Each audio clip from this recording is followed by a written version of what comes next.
Pronouns. How about pronouns? A friend of mine asked me recently, I don't understand all this stuff about pronouns. Can you help me out? So I explained what I think is the origin around gender identity and sexual orientation. And we got into some gender expansive stuff, queer stuff. And I remember when the term queer in my day, when I was growing up, was bad, that meant you were something wrong with you or somebody called you queer. And today it's acceptable. And what I will do next with my friend, we had this long discussion, she seemed to have a better understanding, she, pronoun she, seemed to have a better understanding, but what I will do is refer her to something I've been watching on Netflix, Glamorous. And if you remember Kim Cattrall from Sex and the City, she is the major character in this series. There are a couple other interesting people in the series. The real focal point, though, is Marco, who is Kim Cattrall's assistant.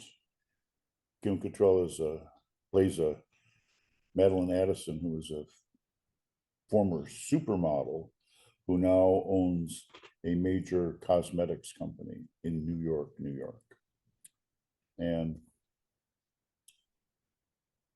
the character Madeline Addison has a gay son who also works for her. He's a quintessential gay man, gay hunky guy.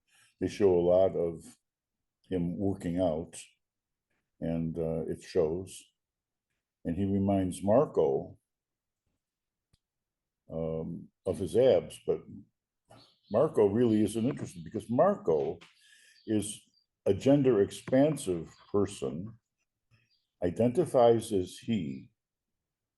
You have to watch it and see, because it helps us define LGBTQIA. So in the promotional material for Glamorous, they talk about Marco, who's really the central character here, plays a gender non-conforming queer person. He has a beautifully made up face of eyeshadow and glitter and lip gloss, that kind of thing. Whereas deep plunging neckline shows chest hair and wears high heels and skirts. So, well, what is that? I mean, that just sort of blows apart the binary of boy, girl, male, female, he, she. It's all of that's gone. That's LGBTQIA plus. And if you watch this with an open mind, you don't even need to understand it as much as just be willing to accept it. Because when my friend talked to me about pronouns, I mean, she said, I just don't understand the need for it. Why? Why do you have to write that on your email address? Well, watch the series and see how you would answer the question. Also on Netflix is Eldorado, the things the Nazis love to hate. And what it is a documentary about the era before World War II when the Nazis came into power in Germany.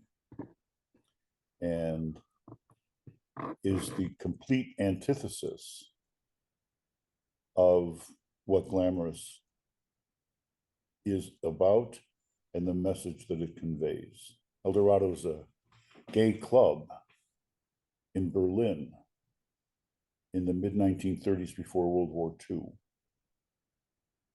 And it goes through the rise of Nazism in the world and cites several examples of that chronology from 1936 through World War II that speaks very much to the Nazi persecution of LGBT people.